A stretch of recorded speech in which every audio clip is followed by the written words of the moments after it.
Tonton video ini sampai selesai agar Anda tidak gagal paham.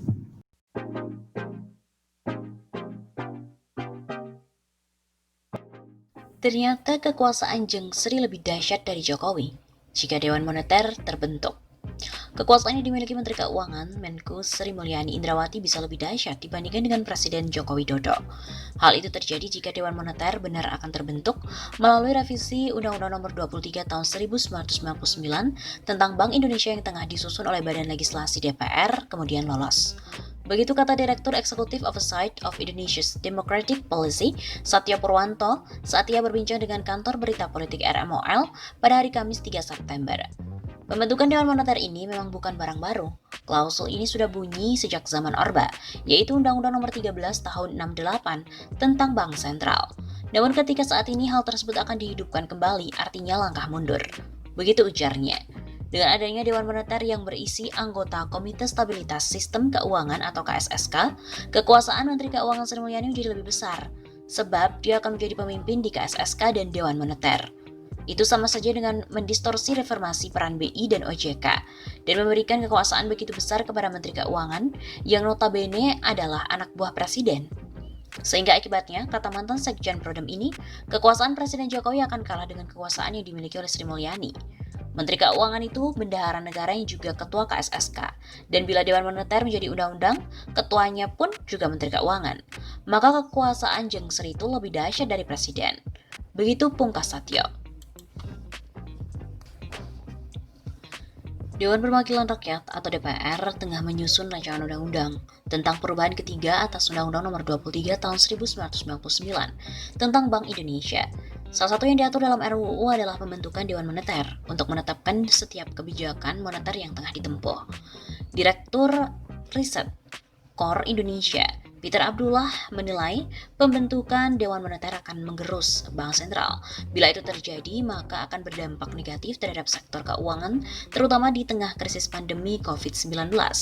Saya pribadi berharap rencana pembentukan Dewan Moneter tidak lagi muncul ke depannya. Rencana pembentukan Dewan Moneter sebaiknya tidak lagi muncul dalam pembahasan di DPR.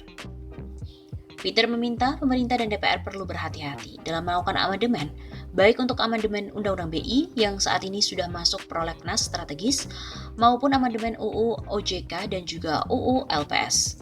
Hendaknya dia bilang pemerintah tetap menempatkan amandemen Undang-Undang BI untuk kepentingan jangka panjang dan bukan kepentingan jangka pendek hanya untuk mengantisipasi krisis akibat pandemi. Amandemen juga harus membuat independensi BI tidak terganggu. Posisi BI sebagai lembaga independen harus dipertahankan untuk menjaga kepercayaan pasar, baik domestik maupun internasional. Amandemen BI hendaknya ditujukan untuk memperkuat kewenangan BI.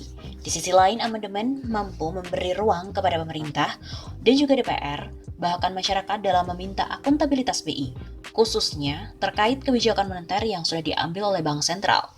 Begitu pungkasnya. Mengutip draft RUU dari BI yang diterima oleh Kompas, belit soal Dewan Moneter diatur dalam beberapa pasal. Pasal 7 ayat 3 RUU menyebut penetapan kebijakan moneter dilakukan oleh Dewan Moneter. Sementara itu, ketentuan pasal 9 yang menjelaskan bahwa pihak lain tidak bisa ikut campur dalam pelaksanaan tugas BI pun dihapus. Pasal kemudian diganti dengan disisipkannya 3 pasal baru, yakni pasal 9A, pasal 9B, dan pasal 9C. Pasal tersebut menjelaskan Dewan Moneter akan memimpin, mengkoordinasikan dan juga mengarahkan kebijakan moneter sejalan kebijakan umum pemerintah di bidang perekonomian.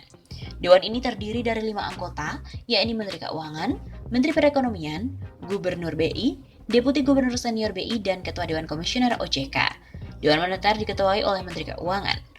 Apabila dipandang perlu, pemerintah dapat menambah beberapa orang menteri sebagai anggota penasihat kepada Dewan Moneter. Di pasal 9C, keputusan Dewan Moneter diambil dengan musyawarah untuk mufakat. Bila gubernur tidak memufakati hasil musyawarah, gubernur dapat mengajukan pendapatnya kepada pemerintah. Poin ini juga dipersoalkan karena membuat peran gubernur dalam mengambil kebijakan moneter menjadi lemah.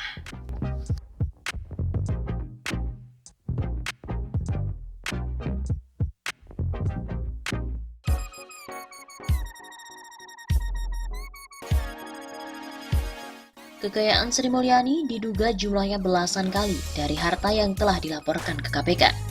Benarkah? Dilansir dari situs resmi KPK pada hari Rabu 29 Juli 2020, LHKPN mencatat Menteri Keuangan Sri Mulyani Indrawati atau SMI memiliki kekayaan sebesar 47 miliar rupiah atau lebih tepatnya 47,53 miliar rupiah. Namun menurut sumber media, diduga kekayaan Sri Mulyani ini jumlahnya belasan kali atau bahkan 20 kali dari harta yang dilaporkan ke KPK. Benarkah?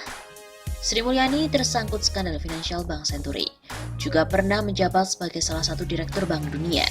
Meskipun gaji biasa saja, Sri Mulyani mampu mengantongi harta hingga puluhan miliar.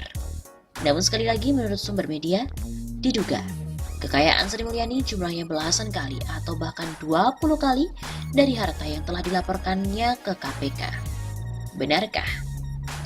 Ini dugaan, dan kalau dugaan itu benar bisa jadi skandal baru dan semoga Bu SMI jujur. Begitu kata analis Muslim Arbi sebagai tokoh gerakan perubahan dan mantan aktivis HMI ITB. Menteri Keuangan Sri Mulyani Indrawati yang telah menjabat menjadi Menteri Keuangan Indonesia, wanita berkacamata yang terlibat skandal Bank Senturi. Akrab disapa Bu Ani ini telah menjabat menjadi Menteri Keuangan sekitar 2 tahun, atau lebih sejak zaman Presiden Susilo Bambang Yudhoyono atau SBY, kemudian berlanjut ke Presiden Joko Widodo. Sri Mulyani, dari total harta kekayaan tersebut, Menteri Keuangan itu memiliki harta berupa tanah dan bangunan senilai 37 miliar rupiah. Adapun tanah dan bangunan tersebut tersebar di Tangerang Selatan, Tangerang, Jakarta Pusat, Jakarta Selatan, Maryland, Amerika Serikat, dan juga Bogor. Kemudian, LHKPN mencatat wanita yang akrab disapa Ani ini memiliki alat transportasi berupa motor Honda Rebel CMX 500 tahun 2019 senilai 145 juta rupiah. Tidak hanya itu, Menteri Keuangan Sri Mulyani juga turut menyimpan harta kekayaan di dalam harta bergerak sebesar 415 juta rupiah. Sri Mulyani juga menyimpan harta kekayaannya di dalam surat berharga senilai 12,6 miliar rupiah. Dan terakhir, Menteri Keuangan ini menyimpan kas dan setara kas sebesar 5,5 miliar rupiah. Menteri Keuangan Sri Mulyani juga memiliki utang sebesar 9,2 miliar rupiah yang harus segera ia lunasi. Jika harta kekayaannya dikurang dengan jumlah utang, maka Menteri Keuangan Sri Mulyani Indrawati memiliki total harta kekayaan sebesar 47,53 miliar rupiah.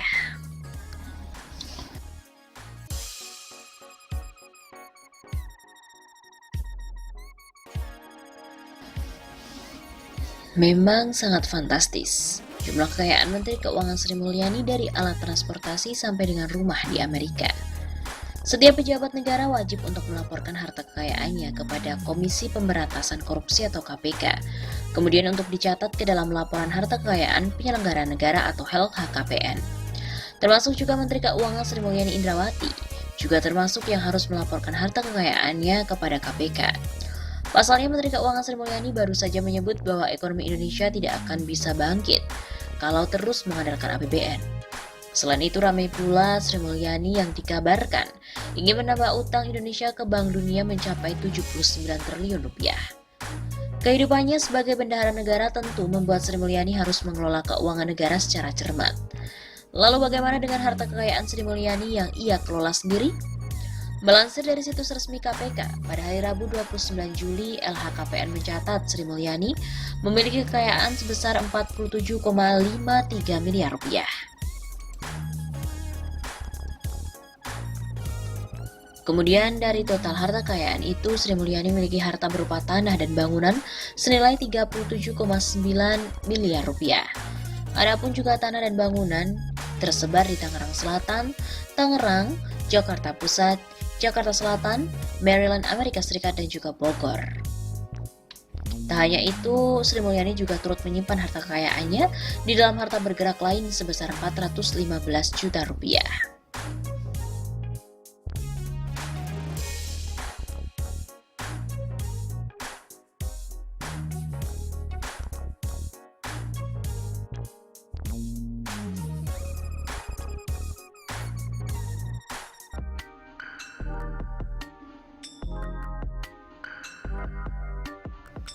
Halo gengs, gimana nih kabarnya? Semoga selalu sehat ya.